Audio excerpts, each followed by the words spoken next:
এই মেয়ে তুই কাঁদছিস কেন? কে? এ কি বুড়িমা, তোমার গায়ে গাছ গজিয়েছে কেন? ফলও তো ধরেছে। বাহ, সুন্দর ফল, ছিঁড়ে খাবো। আহা, ছিঁড়ো না, গাছটা কষ্ট পাবে। সরো তো, দরদ দেখাচ্ছে। রুকো যারা। এ কি, আমার গায়ে গাছ বেরিয়ে গেল কেন? যে আমার ফল ছিঁড়ে খাবে সে অভিশপ্ত গাছ হয়ে যাবে। গাছ রাক্ষসী, আমি তোকে মেরে ফেলবো। পৃথিবীর কেউ আমাকে মারতে পারবে না, তবে আমি যেদিন মরবো সেদিন তুইও মরবি, কারণ তোর মূল শেকর আছে আমার বুকে। এই মেয়ে শোন, গাছকে তুই খুব ভালোবাসিস? হ্যাঁ, আমার কোনো সন্তান হয়নি বলে আমার স্বামী ঘর থেকে বের করে দিয়েছে। এই নে, তুই আমার পাতাটা চিবিয়ে খা, তোর গর্ভে সন্তান আসবে। খা বলছি, কিচ্ছু হবে না। ঠিক আছে, খাচ্ছি। বৃক্ষদেবী, আমার গর্ভে সন্তান এসেছে।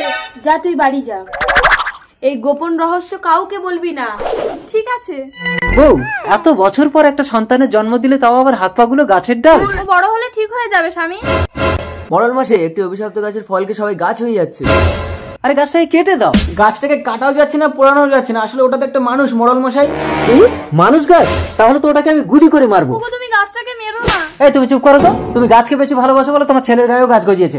এই চলো। আমার মূল শেকড় তোমার বুকে। দেখেছেন মরল মশাই, এই গাছ রাক্ষসীকে মারাই যাচ্ছে না। আমাকে তুই মারতে পারবি না, আমার জীবন তোর ছেলের বুকে আছে। তুই যদি তোর ছেলেকে মারতে পারিস তবেই আমি মরবো।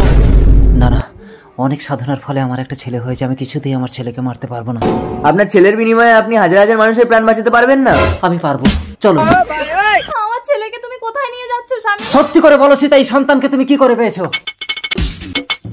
তুমি জানো এই সন্তানের বুকে ওই গাছ রাক্ষসীর জীবন আছে, একে শেষ করলে তবে সমস্ত মানুষ জাতি বাঁচবে। এই চলো। না না, জীবন্ত বাচ্চাকে পুঁতে দিও না, তাহলে আমিও মরে যাব। ভালো করে মাটি চাপা। ছেলে তো আমার ফুল গাছ হয়েছে। মা, তুমি আমাকে স্পর্শ করলে আমি আবার মানুষ হয়ে যাব। খোকা আবার এলো ফিরে।